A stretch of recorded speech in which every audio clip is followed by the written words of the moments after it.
Você acha, ô Cortella, que hoje em dia as pessoas têm tempo para parar para pensar? Você sabe que tempo é uma questão de prioridade. Quando alguém diz que não tem tempo é porque aquilo não é prioritário para ele. Vou te dar um exemplo. Você já viu um infartado que sobrevive não ter tempo? Por exemplo, antes de infartar... Aquela caminhada na pracinha, ele vai ter tempo. Não seja sedentário, não faça isso, não tenha o tempo. Infartou, sobreviveu. Hoje, 5 horas da manhã, já estava andando. Portanto, então é a necessidade. Claro, ele não mudou o isso? relógio, ele mudou a prioridade. Por isso, o tempo é uma questão de prioridade. Vou dizer outro exemplo. Se eu não tenho tempo para os meus filhos, mas se um deles, por exemplo, cair no mundo da droga, aí não é 1 hora por dia que eu vou precisar, ou 2, eu vou precisar de 1 ano, 10. Mas, portanto, a filosofia nos ajuda também a pensar um pouco quais são nossas prioridades, para a gente não cair no colo da tolice. Você acha que a filosofia, hoje mais do que nunca, ela é necessária não só na vida pessoal, como no trabalho, como em tudo que a gente faz? É importante, quer dizer, a gente não estuda, nós não estudamos filosofia na escola, né? São poucos que dão. Mas é primordial, né? Mas não é qualquer filosofia, porque, por exemplo, o nazismo também tinha filósofos, né? As ideologias tolas também têm seus filósofos. Não é qualquer filosofia.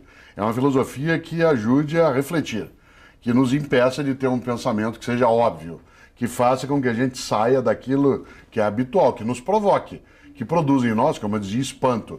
Aristóteles, que é um grande filósofo, né, grego de 2.500 anos atrás, ele falava em algo que é admiração, admirar. A palavra admirar significa mirar a distância. É quando eu paro e dou uma olhada. Por isso, talvez um dos lemas da filosofia é aquele da estrada de ferro antiga, que você, porque é jovem, não pegou, mas era assim, pare, olhe, escute. Pare, olhe, escute. Não é só a filosofia que faz isso. Por exemplo, um programa de TV como esse na nossa conversa, ele traz também a filosofia. Traz ela reflexão. não vem só na escola, Claro. ela não vem só na TV, não vem só no rádio, no jornal. Ela vem quando nós nos dispomos a interromper um pouco o modo mais automático de viver e pensar assim, por que eu estou fazendo desse jeito? Minha conduta, aquilo que eu tenho como comportamento, será que é o correto?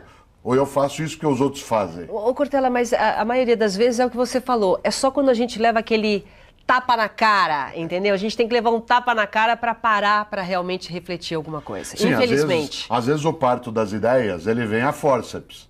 Você sabe que o uso do fórceps, ele tem um nível, às vezes, de agressividade.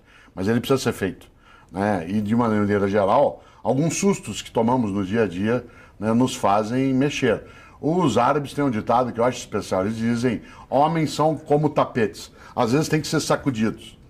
Um tapete você tem que sacudir de vez em quando, porque senão ele vai acumulando, adensando poeira. E nós fazemos isso também. Como nós vivemos hoje numa vida que é muito apressada, nós não temos uma vida veloz, a gente tem uma vida apressada. Nós não temos tempo. A gente já pergunta quanto tempo falta, né? Não é que horas são. Parece o coelho da Alice no País das Maravilhas. Estou atrasado, estou atrasado. Sempre atrasado, Essa vida apressada, ela nos tira um pouco do fôlego.